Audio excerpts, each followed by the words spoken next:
বাংলাদেশের ক্রিকেটের দুই আস্থার প্রতীক মুশফিকুর রহিম এবং মাহমুদুল্লাহ রিয়াদ ওয়ানডে ক্রিকেটকে বিদায় বলে দিয়েছেন। গত 5ই মার্চ মুশফিকুর রহিম তার অবসরের ঘোষণা দিয়ে দিয়েছেন। মাহমুদুল্লাহ রিয়াদও খেলবেন আর মাত্র 1 থেকে 3টি ওয়ানডে। এখন সবচেয়ে বড় আলোচনার বিষয় কারা হতে পারেন এই দুই অভিজ্ঞ ক্রিকেটারের বিকল্প।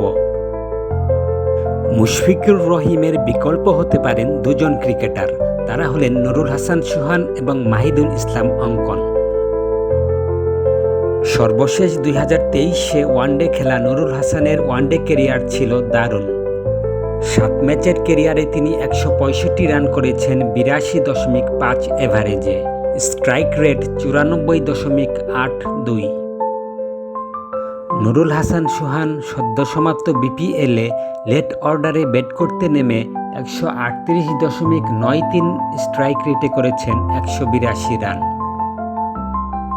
চলমান ঢাকা প্রিমিয়ার লিগে নুরুল হাসান সোহান এ পর্যন্ত 124 রান করেছেন 62 গড়ে। মাহিদুল ইসলাম অঙ্কন একটি টেস্ট ম্যাচ খেললেও এখনও ওয়ানডেতে বাংলাদেশের হয়ে কোনো ম্যাচ খেলার সুযোগ হয়নি। মাহিদুল ইসলাম অঙ্কন সদ্য সমাপ্ত বিপিএলে দুর্দান্ত স্ট্রাইক রেটে ব্যাট করেছেন।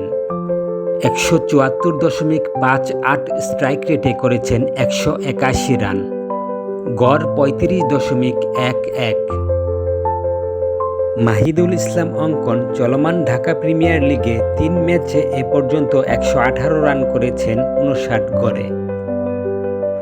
মাহমুদুল্লাহ রিয়াদের বিকল্প হতে পারেন দুজন ক্রিকেটার, তারা হচ্ছেন ইয়াসির আলী রাব্বি এবং শামীম হোসাইন পাটোয়ারি। শামীম হোসাইন পাটোয়ারির 4 ম্যাচের ওয়ানডে ক্যারিয়ার খুব আহামরি না হলেও বর্তমানে তিনি খুব ভালো ক্রিকেট খেলছেন। বিপিএল এবং প্রিমিয়ার লিগে প্রায় একা হাতে জিতিয়েছেন কয়েকটি ম্যাচ। তার মারমুখে কিন্তু ম্যাচিউড ইনিংসগুলো খুব প্রশংসা পাচ্ছে। শামীম হোসাইন পাটোয়ারি এবারের বিপিএলে 352 রান করেছেন 159.27 স্ট্রাইক রেটে। শামীম হোসাইন পাটোয়ারি 91.5 গড়ে এ পর্যন্ত 183 রান করেছেন এবারের ঢাকা প্রিমিয়ার লিগে। ইয়াসির আলী রাব্বি তার 9 ম্যাচের ওয়ানডে ক্যারিয়ারে খুব বেশি ধারাবাহিক ছিলেন না, কিন্তু এবারের বিপিএল এবং ডিপিএলে তিনি দুর্দান্ত ফর্মে আছেন।